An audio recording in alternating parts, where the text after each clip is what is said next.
Welcome to the bonus episode of Let's Play Firewatch. So in this episode I'm going to be going over hopefully everything I missed within the main Let's Play.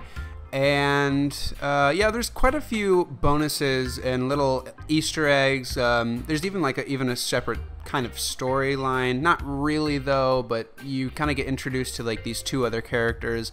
Yeah, but there's some interesting stuff that happens in this, and we're just going to get right into it. I do want to say, before we get started real quick, there is a big spoiler warning for this episode, so you've been warned. Alright, so I want to say that I am in free roam here, not the actual storyline, so this is all going to be in free roam. You're going to see I can do everything in one day, so it really doesn't take a lot of time for you to get all the trophies or achievements in this game. It's going to be pretty easy. When you wake up, you're going to want to go to this table within the lookout, and you're going to get ropes, pythons, an axe, you're going to get your wedding ring, and you're going to get the first of, I believe, 6 cassette tapes that you can find around the world. So there it is. And you're going to grab your backpack and we're going to head down to the first cache.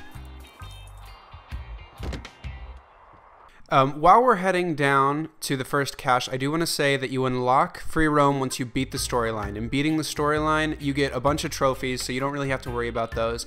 You can, I believe, get all the trophies that I'm about to get in free roam within the storyline, but it's a lot harder because you can only get certain trophies on certain days. I'm telling you that in free roam, you can get all the trophies that are not storyline based. So, okay. So getting onto the first cache, we're going to open it just like all the other ones. The combination is 1, 2, 3, 4, the simple, well, all of them but 1, and I will show you which one that is. It's the same one that's in the storyline, but I'll mention it when we get to it. Okay, so there's a lot of stuff in this cache. First, you're going to update your map. There's going to be an update on, I believe every cache there's an update for your map. You're also going to get this information about 5 locations on your map. Henry's going to mark it. The wave receiver's here. That's going to help you find some cassette tapes later on. There's going to be a granola bar that we're going to eat, and there's also this first of, I believe, 5 or 6 notes that are between this character Ron and Dave. And I'm not going to go over those just yet. But I'm going to go over those at the end of the video, okay? Because there's a lot to talk about with these notes. It's pretty interesting. All right. Moving on to the next item. Okay, so I lied a little bit before saying that I'm going to get every trophy that's not storyline centric. I'm actually not going to be getting the disposable camera trophy in this video because I think it's pretty simple and I don't think you guys really need me holding your hand through that. So you get the disposable camera when you find a backpack, and you basically just have to take a bunch of pictures with it and fill it up. That's all you have to do. Okay, so getting on to the first trophy, this is the trophy for adopting the turtle. The turtle's name is actually Turt Reynolds, because it's a reference to a speech, or not a speech, a conversation you can have with Delilah where you say you look like Burt Reynolds. Well, yeah, you just have to pick it up, and then hold circle to adopt it. I'm not really sure what it is on the Xbox and the PC, but there's the first of the cassette tapes we're gonna get. So the cassette tapes you're gonna find are going to contain the soundtrack, and in free roam we can actually listen to the soundtrack on a Walkman kind of type thing. Yes, but we're gonna move on to the next cache here. I'm gonna look at my map again. The lock combination is going to be 1, 2, 3, 4, just like all the others. All right, so I'm down here by Ruby River, by the contained burn.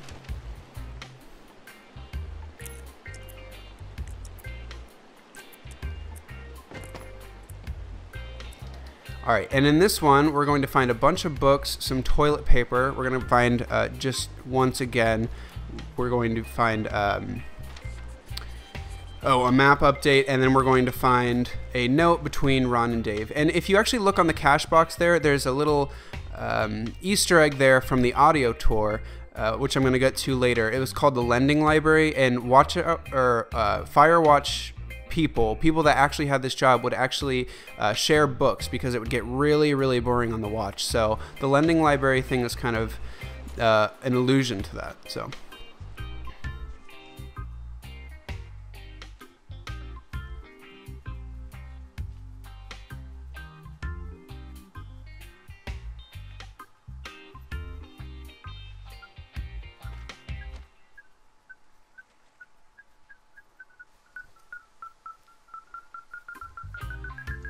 Okay, so here is the third cassette tape that's going to have some music on it.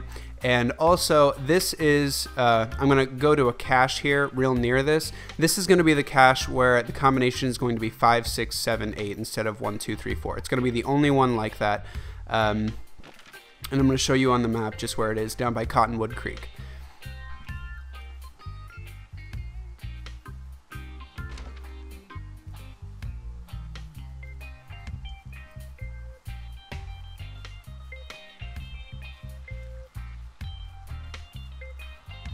Alright, so this cache is a little special in more than one way. Alright, yeah, just in case, I wanted to make really sure that you guys knew exactly where I was. This cache is a little special that the combination is going to be 5, 6, 7, 8, unlike the other ones. There isn't going to be an extra radio like in this, like there is in the storyline, but also this is one of the only caches that does not have a note between Ron and Dave. So, but it does have some map update information, and we're going to take that down.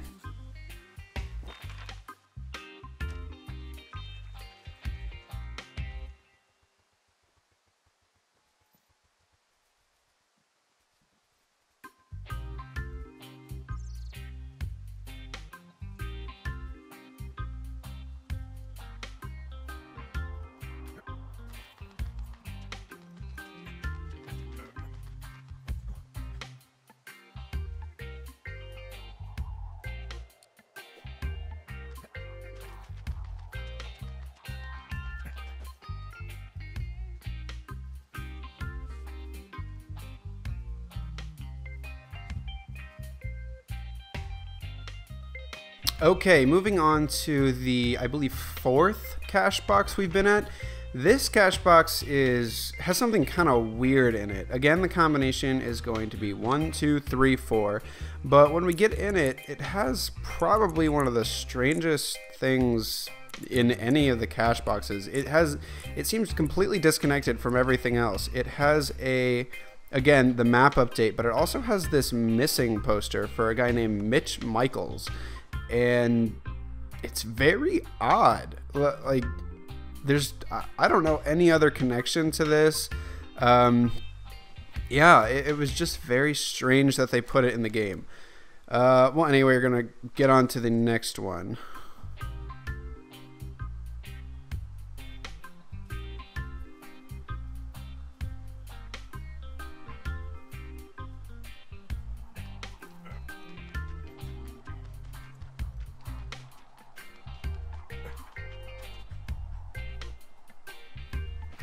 If you were wondering why I'm keeping all this like sped up things, or all this like sped up footage in, it's because a lot of times with this game I had a really hard time figuring out where I was when I was watching tutorials from other YouTube channels, and I just had a really hard time figuring it out, so I wanted to make it as clear as possible.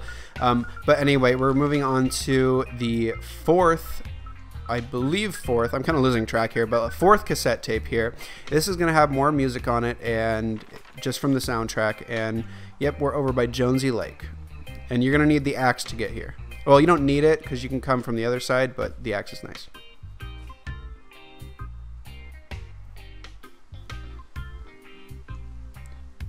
Okay, so we're going to get to this supply cache here, and starting here, there's a little Easter egg, kind of strange. Again, a lot of the Easter eggs are very strange in this game, but we're going to find the first of a few clothing articles here. I guess if you don't count the ring, but that would be kind of weird. So there's a sweater here. You can't grab it, you can't put it on, but it's there. I'm not really sure why. There's a map update again, and another note between Ron and Dave. And that's about it. So, yeah, we're over here by Jonesy Lake again, so just in case you were wondering.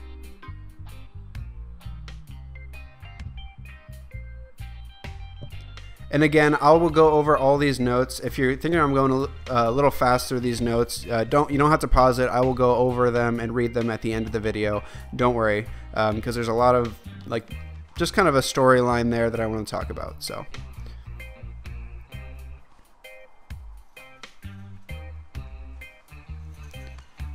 Okay, moving on here to the Area 51. Just kidding, it's Wapiti Park. So this is where you're going to get the B plot trophy or achievement here. So you're going to go up to this wapiti sign, you're going to open it, and a bee is going to pop out, and it's going to sting you. So there's also this little clipboard with a note on it. This doesn't have anything to do with the Ron and Dave storyline, but it's kind of interesting, kind of strange. That was never really explained, kind of like the, I don't know, the lookout station there at Wapiti Meadows. Very odd. By the way, if you follow the exact path I'm going and do exactly what I'm doing, you can get all of these things. I don't know if I mentioned it, but you can do all these things in a single day. It's going to be about 30 minutes of walking around and getting all this stuff, but it's very easy. You can just like breeze through this. So yeah, we're going to be getting to another cash box here soon. And yeah, it's just like if you follow this path, it's all just very connected and very easy. You can get everything done from the morning to before the sun even goes down.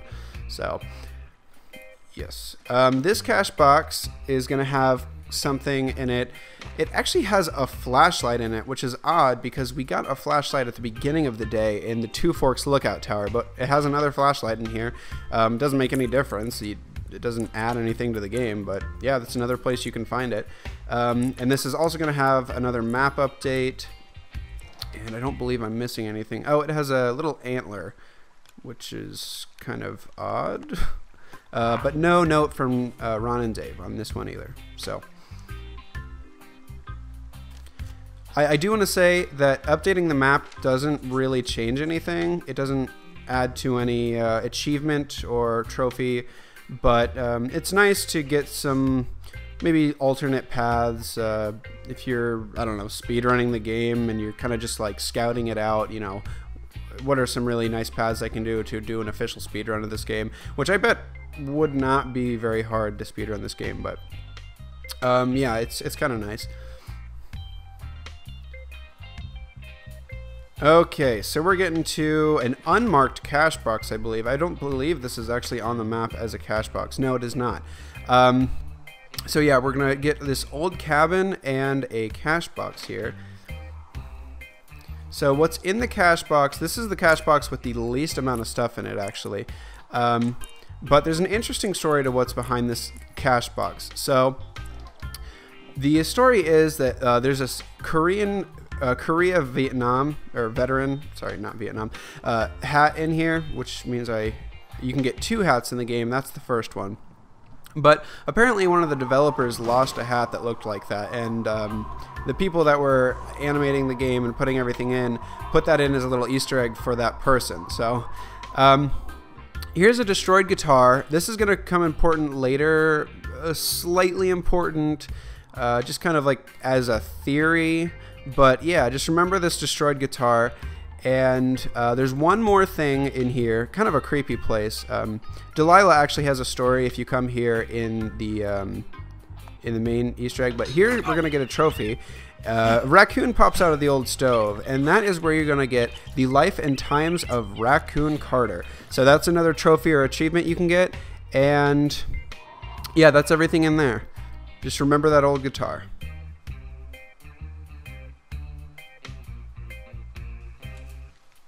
Okay, so very, very near the old cabin, we're gonna find this dead elk, and it has a tracking collar. I believe it.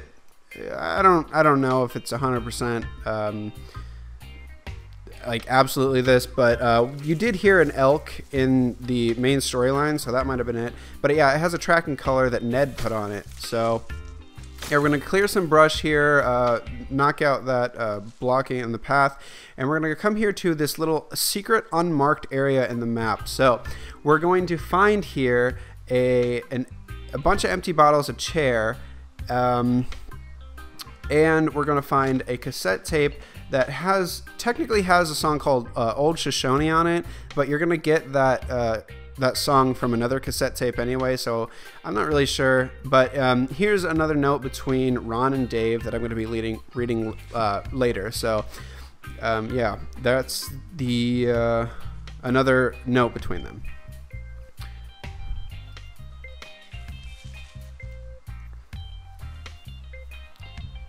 You're going to see here I forgot to look at my map before I came here, but yeah, we are right by the old cabin and the unmarked cache box, and we're kind of in between.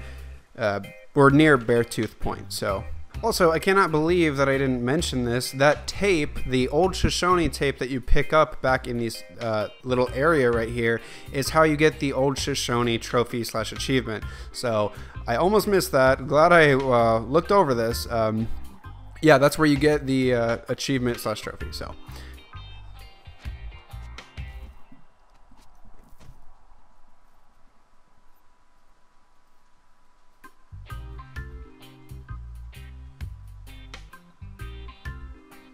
Okay, so over at Beartooth Point, which looks amazing at this time of day, here's another cache. Again, you're going to see the combinations 1, 2, 3, 4. I also want to mention all those little circles. Those are where the cassette tapes are located, so that's the only thing about those. And also the wave tracker, or whatever that device is going to beep in response to those. All right, so a few things in here, another map update and another note between Ron and Dave. So you're going to get all these map updates, and yeah, just another note between Ron and Dave. Nothing too special. I believe I forgot to look at my map on this next one, so I'm just going to be walking you through how to get to the next area. I mean, you can see it sped up, so I don't think it's going to be too hard. But you're just going to walk over here, hop up on this ledge, and you're going to have to clear a little brush. And this is, again, over by Beartooth Point, so I just don't really zoom in on the map. As you can see, the wave machine is reacting because we're very close to a cassette tape. So.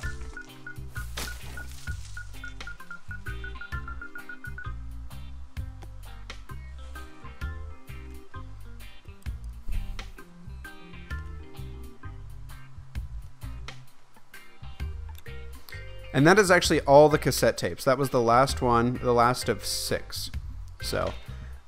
Everything but the old Shoshone tape that is in that little secret area have musical soundtracks on them, and I believe one of the other ones actually has the song Old Shoshone on it, so it's kind of odd that they added both. But yeah, we're just gonna head down here, and we're gonna get to the last cache box, which is, this is everything. This is like the last cache box. This is the last thing you can really find on the map in the free roam. So okay, again, combination is 1, 2, 3, 4, and there's actually not a whole lot in this cache box. I believe there's a map update and a fossilized tooth. Oh, and there's a note between Ron and Dave. So, or fossilized claw.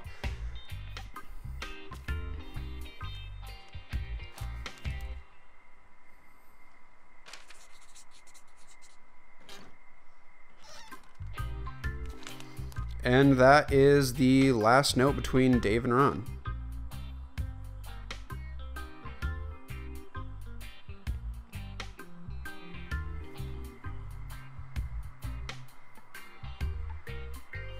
And I just wanted to show you the entire map with all the trails marked out on it.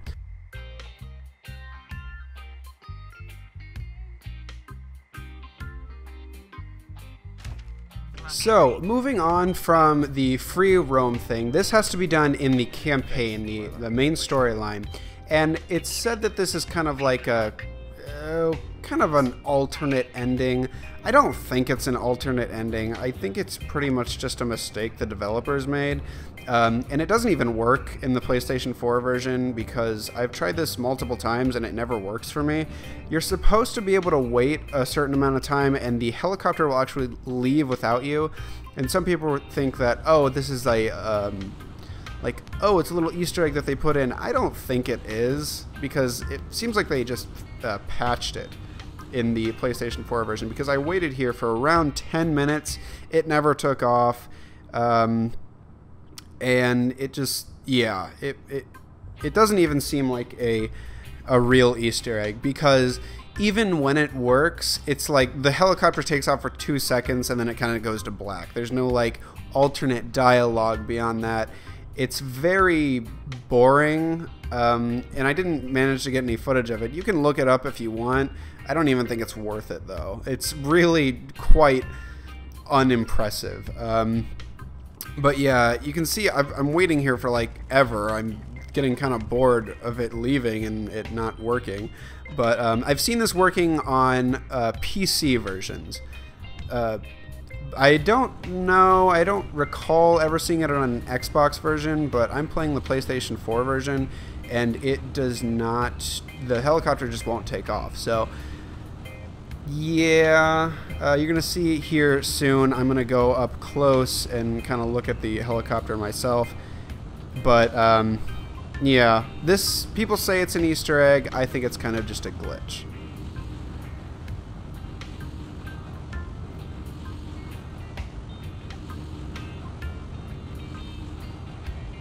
Okay, so the next Easter egg is, I'm actually in the audio tour version, so that's why that little sign is up there. So, but it's in the beginning of the game. You can find this little hat next to your truck, and this is the final piece of clothing. We had the Vietnam hat, we had, or sorry, the Korea hat, we had the sweater, and now we have this hat.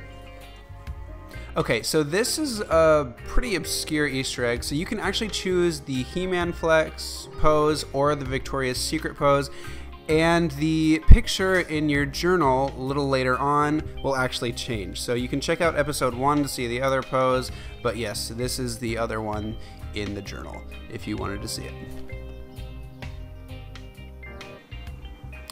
Okay, this is something I just wanted to show you. This is pretty much the only thing I'm going to say about the audio tour. If you want to see, you have the audio tour, I suggest getting the game and just doing it yourself, because there's just a ton of stuff. You can see 43 there. Yeah, there's just a ton of little audio clips that they put in. It's really interesting to hear. I only listened to a few, and I learned some interesting stuff about it. So, yeah. Okay, so there's just some extra little things in the game, like very small, so small that I didn't even want to go get footage for them. You can actually find another raccoon in the game, and Henry and Delilah have a very small conversation about it. But yeah, I just didn't really want to go get footage of it because it's so small. If I included all the audio clips of this game, this video would be like 2.5 hours long, so I didn't really want to do it. The second thing is that there's a little faucet outside of Two Forks Lookout Tower. You can turn it on and off. Nothing too extreme, but yeah, I guess it's there. And the last thing I wanted to say is there's a bunch of books scattered around what's it called? The Shoshone Park, you know, just the map. There's a few literary references like Jane Eyre and Three Blind Rats. There's some fake books like One Chance to Die. And then there are, I believe, some Metal Gear Solid references. I've never played a Metal Gear Solid game, so I'm not 100% sure, but I've read around, I've seen online that there are some Metal Gear Solid references. So yeah, that's just a little Easter egg about the game. And the last thing I want to touch on is the Ron and Dave storyline. So the Ron and Dave storyline is probably the biggest Easter egg in the whole game. It revolves around these two guys, Ron and Dave, and they were lookouts before Delilah and Henry, or maybe not Delilah, because a lot of the notes are, actually all of the notes are dated in 1986. So, and we know that Delilah has been doing this on and off for 13 years. So there's also an audio clip that Delilah references that, or alludes to the fact that she actually knows these two characters. But yeah, the notes are, back and forth between Ron and Dave. This first one is dated 6/16/86. So, and it reads, it's from Dave. Guess who's going on a date with Debbie next week? No, not that shitheel Steve. It's your man Ron. I went up to check on the new guy at Two Forks and heard him talking to himself, more than usual for lookouts. So I figured I'd stay away. Remember when you saw Chimney Rock having himself in that hammock? I'm starting to think that the Forest Service only picks the deranged and perverted. Except for us, of course. We're the creme de la creme. Let's toast to Deb at the spot. All right, the next one, chronologically, is dated 7/7/86. Okay. And it says, it's from Ron to Dave. Hey, man. Guy couldn't take it, so I locked up his lookout and put some stuff in the box. Found one of those bars you liked. Hiking into the park, but let's get fucked when I'm back. From Dave. All right, next one is dated 7/30/86, and it's from Dave to Ron. Heyo, I got your note about needing to talk, and sorry I didn't track you down. Been looking for you all day. Figured you'd be out near the canyon helping those grad students, but I guess not. I don't know how I could really help anyway. We're coworkers, you know? Amigos, professionales. If you need someone to throw back a case with and go time traveling, Ron's your guy, but I'm not great with the life stuff. You get it. Later on, Ron. Okay. The next one is dated 8/29/86, and it's from Ron to Dave. Okay. Got some bad news back home, so hopefully they'll let me out of here for a while. Who's to say, though, budgets being what they are. Did you get my note about what went down in Wapiti? Sheriff isn't too pleased with me, but I don't know. I probably overdid it. Wish you would have been there. I guess you must have got hung up. Dave. P.S. Amigo is Spanish and professionales is Italian. Okay. The next one is dated 8/30/86. Dave, heyo, Debbie told me about what happened at Casey's, and I just wanted to say I'm real sorry. That's totally fucked. That's just fucked, totally. I wish I would have been there. I would have kicked the living shit out of every one of those dumb hicks. Debbie was trying to explain why they kicked your ass so good, and I just don't get it. Fucked. Anyway, man, I don't really know how to get a hold of you. I sent a note up to the hospital in Billings, but I'm not even sure you're still there. Debbie and I are talking about heading up to Alaska in the spring, so I'm not sure I'll be out here again. So, yeah, maybe you'll get this note in May. Nobody uses these things anymore. Also, dude, found this old song in a shitter near Hawk's Rest. Appropriate place for it, really. And thought I'd give it the Ron treatment for you. Dig it? Get better, amigo. Find me if you're ever in Sitka. Later, Ron. Okay, this last one has no date. It's not dated. Ron, really wish the powers that be could issue us radios that didn't suck ass. Most of the time I prefer to keep things pen and paper, but every once in a while it'd be nice to get a hold of you right away. My sister keeps leaving me messages at the main office, but I don't think she gets that I took the job so I wouldn't have to deal with her or Mom. I've been sitting at the spot for a while now, thinking about what to say to her, but I'm a quarter of the way through this bottle of Fifes instead. Miss you, Dave. Okay, so these notes have been the center of a lot of theorizing in the Firewatch community. So basically, the main theory, and I think the one that holds the most water, is that Dave was in love with Ron, but Ron, as you can tell from those notes, is very ignorant of it all. He's just like, oh, I don't know if I can really talk about life stuff. I can drink a beer with you and talk about, time travel, but, So there's actually a tape that goes along with all this, and it's mentioned in one of the notes that Ron finds a tape and gives it to Dave. It plays the song Old Shoshone, which is a part of one of the trophies and achievements that you can get. And I don't think I can play it in this video because I think it's technically copyrighted, unfortunately. But yeah, it's a really nice song. You should look it up. Some people theorize that Dave actually wrote the song and performed it, and then Ron kind of like found it and sent it away. The lyrics do allude to some sexual themes. He said, where the birds and the bees don't know me. That's one of the lyrics. And it's talking about just getting away. But what a sad story. I feel so bad. Like, if that is true, if it is a story of like unrequited love because Ron was just like ignorant of it, and then he gets beat up because of his homosexuality or bisexuality, just how horrible that is. But yeah, I think that is it. Again, I can't play the Old Shoshone song. I do recommend looking it up. I'll put a link in the description for a link to the song. But yeah, it's a pretty song, and I think you should look it up. But I think that's it. I don't really have any other Easter eggs. If you made it this far, thanks for watching, and I'll see you guys in the next Let's Play. Bye.